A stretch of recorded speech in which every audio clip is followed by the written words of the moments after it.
All right, I'm outside now. How are you doing, Amanda? Uh, could be better. We just had a fire, so. But, Well, you didn't make it sound like the whole house burnt down or anything like that. no, we're just have no place to live. I'm hoping the landlord will either be able to fix the wiring. All our wiring is shot in our place, or he'll move us. I hope. We'll have to see. But. Homeless ain't no joke. You got any family there willing to take you in for a few days? Heck no, I'm in Alabama. I'm not in Nebraska. Jesus fuck. I am way away from my family. Yeah. You got anything to even get a hotel room for the night? Yeah, we went to Red Cross and they got us a hotel room. So I just That's can't good. sleep. My kids and my husband's in the hotel room. I just can't sleep. How are the kids dealing with it? How are the kids dealing with it being a new place and all? The Tara's freaked. She wants to go back home, and Anthony will not leave my side. So, yeah. Yeah. See, that's the thing. You know autism pretty well. Yeah. I was hoping I might be able to get somebody like you to advocate for me. The problem is that you're in Alabama. Yeah. Yeah. Where are you at? I'm currently in Tacoma, Washington. Oh, what you doing up there? I was hoping to get some evidence from my dad, get a statement from him about some of the shit that I went through. But, he's a punk-ass little bitch who's hiding behind his wife. Uh-oh. Yeah, fuck it. He's a punk-ass Uh-oh. little bitch. He wanted to threaten me and call me names and then play like he's a victim. I'm like, dude, you're the one who was calling me names, preventing me from leaving. I don't think it quite works that way. No. Jeez. Although, really, your house burning, that really sucks. Yeah. Anything positive? Not right now. Your foot's fucked up.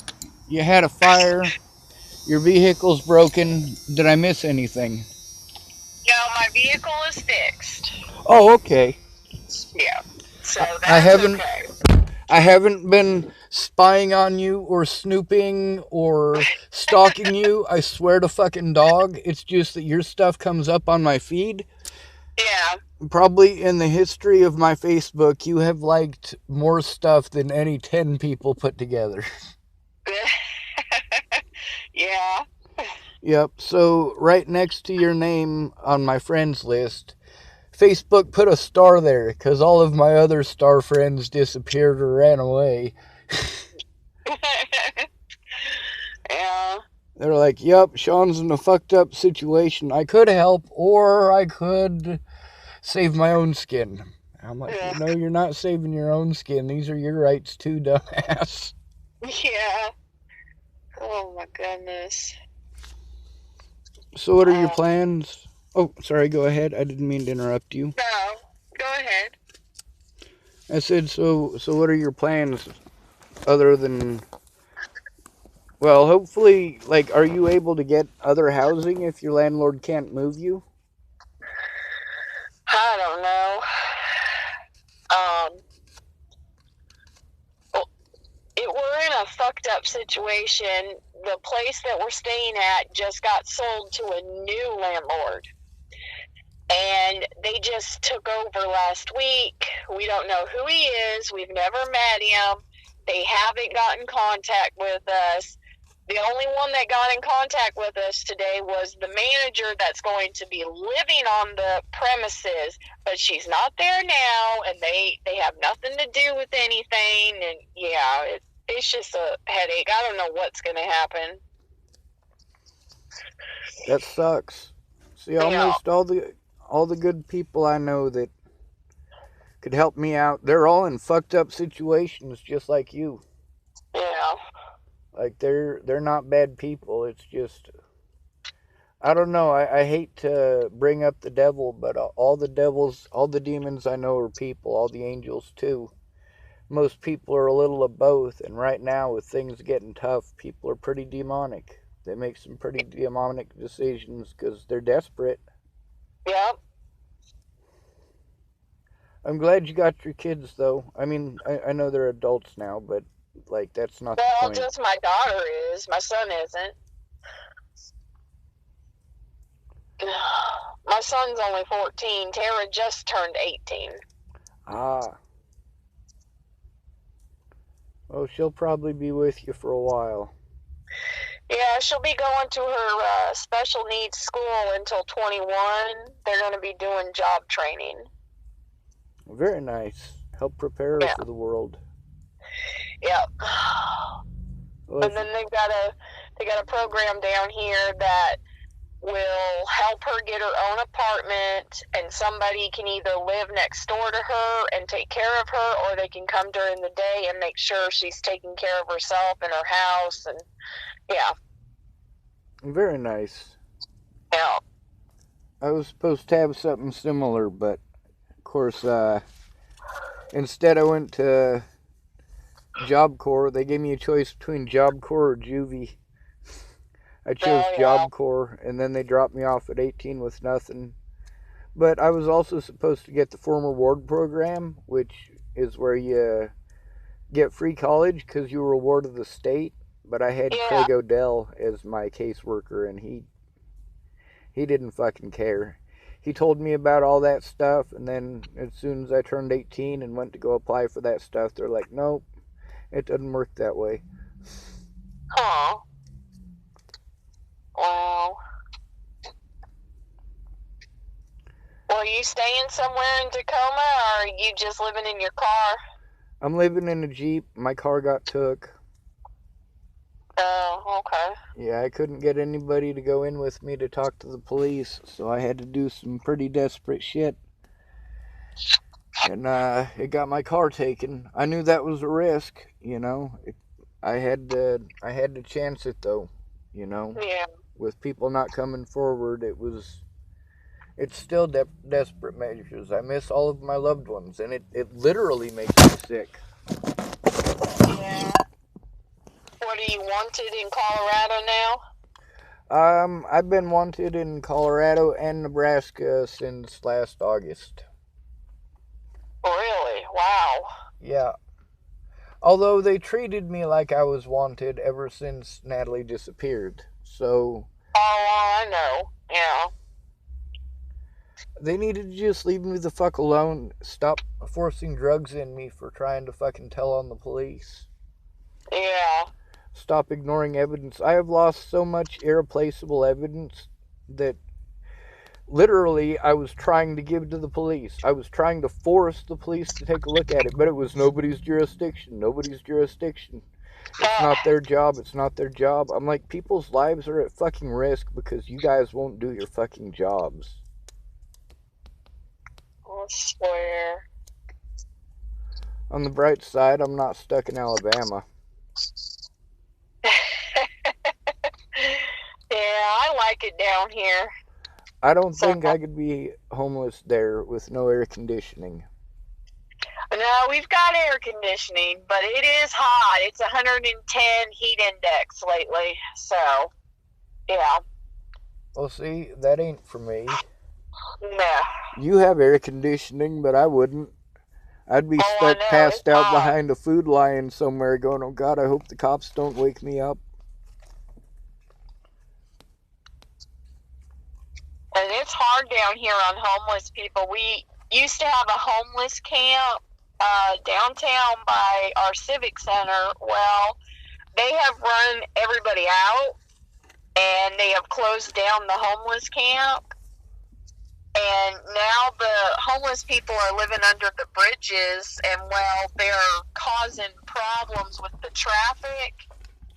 And, yeah, it's just a mess. And they said we have a new law down here. If they see homeless people begging for money or anything, they can get arrested. Yeah. Lovely. Yeah, See, it's messed up down here.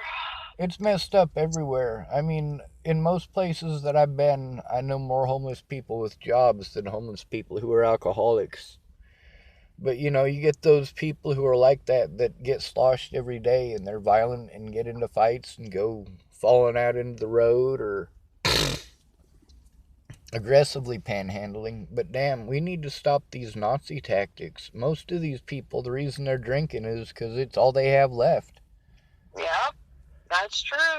You can't live here, you can't live here, you can't live here. Alright, now the only place that we can stay is underneath a bridge where there's lots of traffic, and we got some fucking yahoo who's fucking drunk every night or high on meth fucking screaming like an idiot at the traffic driving by. The traffic's loud, so we don't get to sleep anyway. The cement is cold, even in a sleeping bag it transfers. Like, fuck, you know, you just can't win. Oh, I know. On the bright side, when you're living underneath a bridge, if it's one of them big cement ones like at the interstate, at least it's not going to light on fire. That is true, yeah. Yep. Of course, if it does light on fire, you're not going to end up in a motel. Red Cross is not going to give two shits if you're homeless. Yeah. Most of these programs that they have for assistance aren't for people who have nothing. They're for people who have something and lost it. Yeah. Or, you know, basically people who already have something and already have a support network. For you, not having family anywhere nearby fucking sucks. Although you got your kids and you got your husband, but you know what I'm saying. Yeah. At least the kids and your husband give you some stability. You sound tired. Yeah, but I can't sleep. I've tried. Me too. I still see Natalie die every night. Right? Yeah. You about tired of hearing about that? Oh, it don't matter to me. She was good to me, you know? Yeah. Like, all of that shit over that phone that happened in Virginia and people spreading rumors and her drug habits and all of the complications, all of that bullshit. You know, I stayed away from the drugs so I wouldn't have to deal with that. Yeah. I didn't go running around doing fucking... I've never tried cocaine. I've never tried heroin. I've never tried a lot of fucking drugs. But I grew up on the drugs and drugs fucked me up.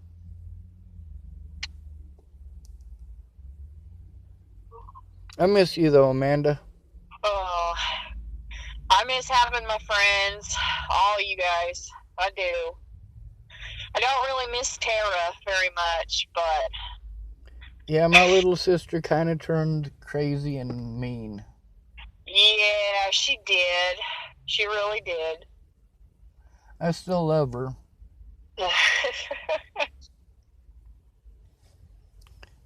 She said she got choked one time so hard that she heard the blood vessels in her brain popping.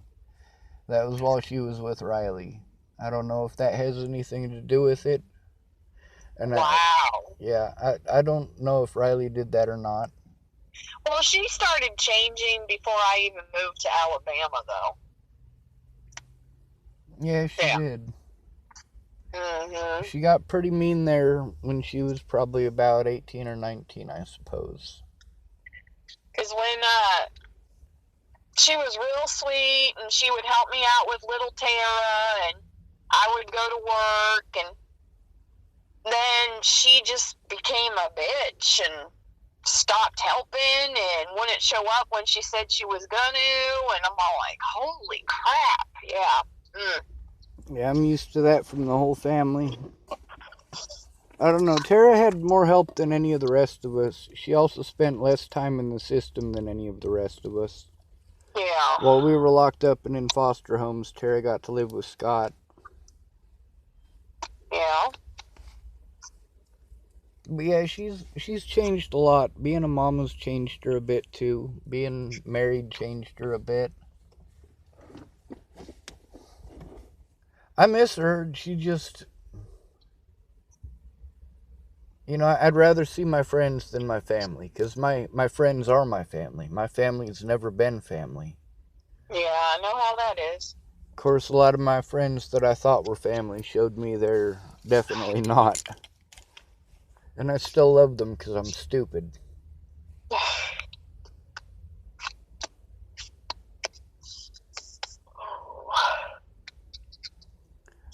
I miss Victoria too. Oh, I definitely miss Victoria. Yep.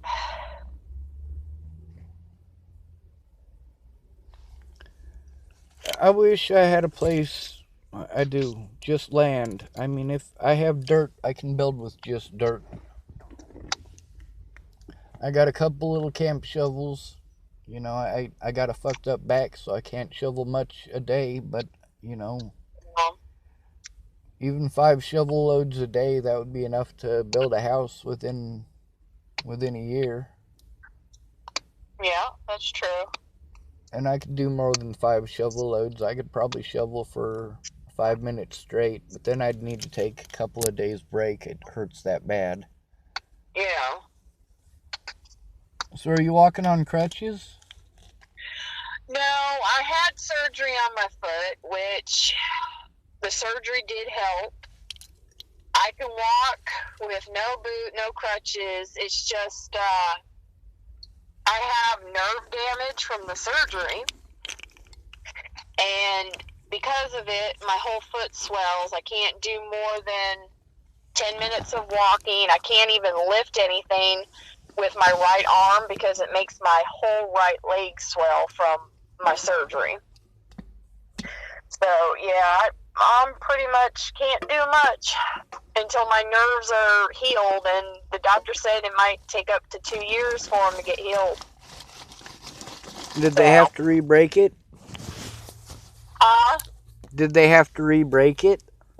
okay, well, this is what happened is he got in there and he did 2 incisions. I have 2 big scars on my foot, and I had a huge bone spur right on the top of my foot. I mean, it was like 3 inches big. So he had to cut that all off, grind it down. And Oh, the reason my ankle was bothering me is I had particles of bone stuck in between my joint and the cartilage, and it was causing it to swell. And so he had to remove all that excess stuff that was stuck in my joint. uh, Yeah.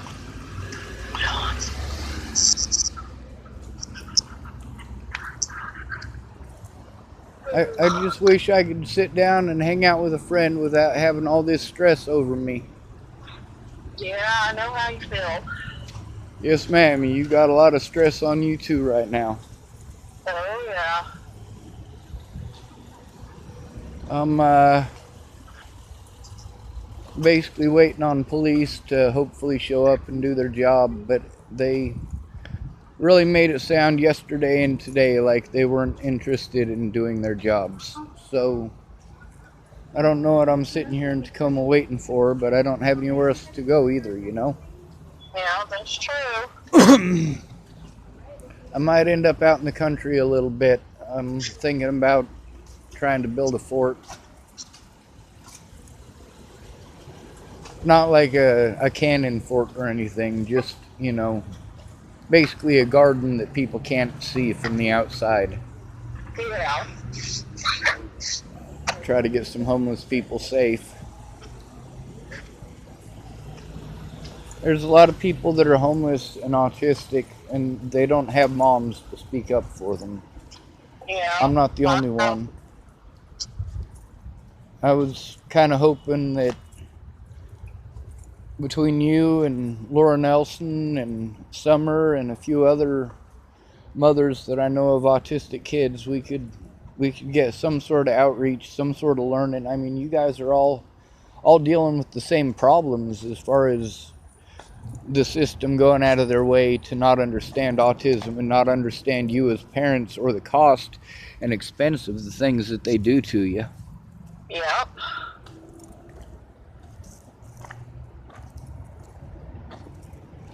I just found the craziest thing that I thought was a joint. It's like a seed pod, and it's pink. Okay. But at the very end, it's not pink, so it looks like a marijuana roach, Oh my goodness. right? Uh, Of course, this is also Washington State. I've been finding pot all over the place. oh wow. I'm like, man, this is so irresponsible. This is like going to Boulder. You walk through and you're like, people's little kids could get a hold of your marijuana at any point in time. Oh, I know. Yeah. Alabama's all backwards. I'm telling you, they won't let marijuana come down here. They did away with marriage licenses because the gays wanted to get married. So now down here, no one can get legally married. Not gays or straights? Nope, they took it away. Now it's just going to be something of some kind of paper from the courthouse saying you guys are together, living together, and you've been together. It's not going to be anything where you can take your husband's name or anything. Yeah. I think that's a good thing, actually. Oh, really? Yeah, I think marriage is an antiquated form of slavery. Well, but, different strokes for different folks. I don't think most people are mentally old enough to get married. Yeah. Oh. Oh. Well, I got your number now. My phone should be active for about 30 days. I don't know in my next... I live on other people's donations. They took away my disability and did a lot of other really fucked up shit, so... But I'll try to make sure my phone stays on. That way I can call you or you can call me or whatever. Okay, well, I appreciate it. Yes, ma'am. All right, we'll talk to you later, Sean. Thank you. You're welcome. Be safe.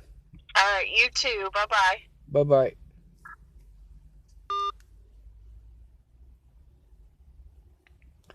That's Amanda Demet. Used to be Amanda Daniels when I was growing up. We called her Jack. Like Jack Daniels. Apparently I was her very first crush. She was the first girl I ever asked out on a date. She said no. She's a very sweet woman. She knows a lot of things that are very helpful and useful. She also, like most of the people I know, she struggles. She's not a rich person. She's a poor person, even though she goes to work every day.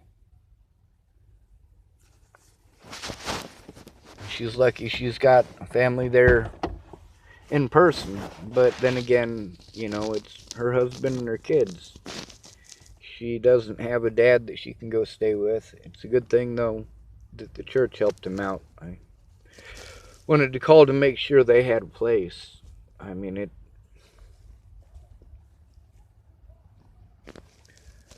it sucks being homeless, especially with kids. She's got special needs kids. So if they catch them being homeless, they won't be nice to them. She'll end up in a whole world of hurt. Her kids will end up in a whole world of hurt. So, I'm doing the best I can. She's doing the best she can. A lot of people, they're not able to help. They're just doing the best they can. At least they're trying, right? Of course, a lot of people wasted resources, a lot of resources, in the wrong direction. And I accepted those resources because these people made promises to me. Said they wouldn't rub it in my face later on, first of all. And second of all, told me they weren't going to have expectations of me. And then they did have expectations of me. Unrealistic expectations. And also expectations of things that were their assumptions.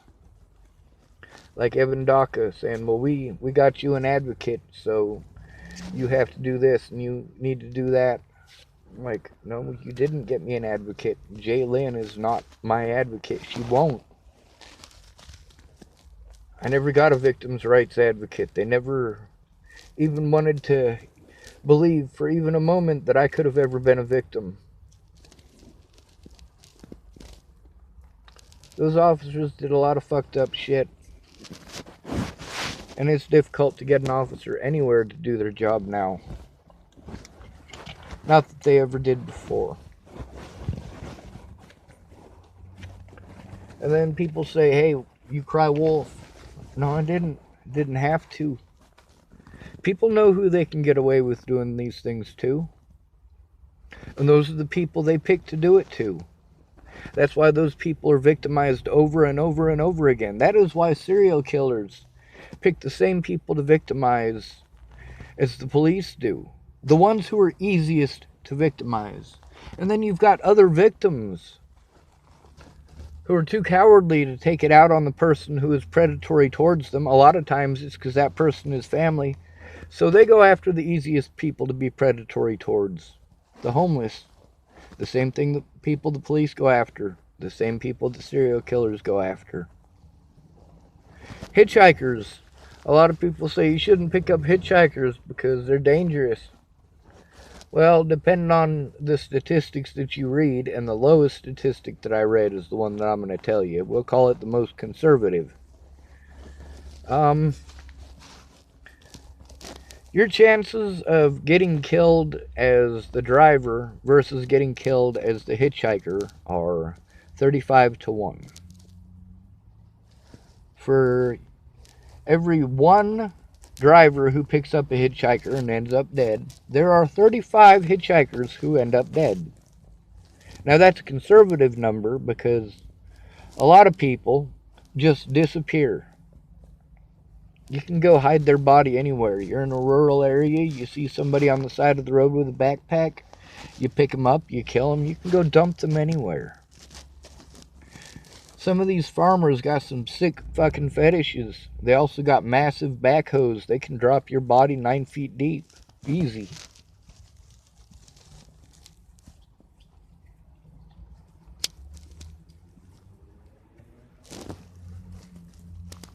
A lot of people got fucked up fetishes, though. People in cities, too.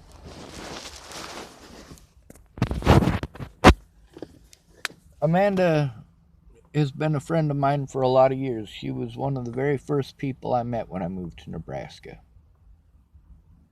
The very first people I met, though, were Dustin Mitchell, Jeremiah Jensen, and Kimberly Jepson. I also got to meet Jamie Curtis and Janet Roberts my first day there.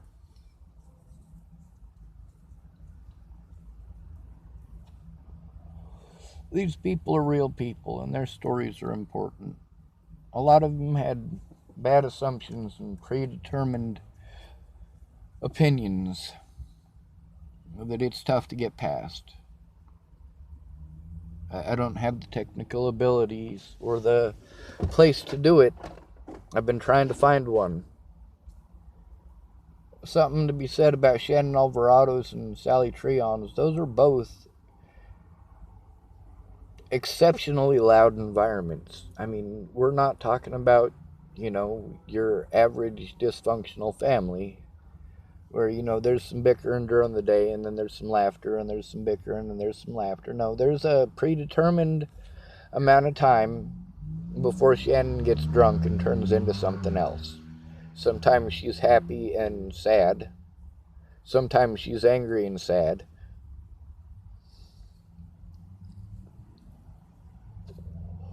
Sometimes she's just angry.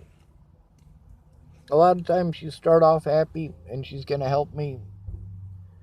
And right before she's going to help me, she starts complaining about somebody or other or starts crying about somebody or other. And it's okay for her to cry.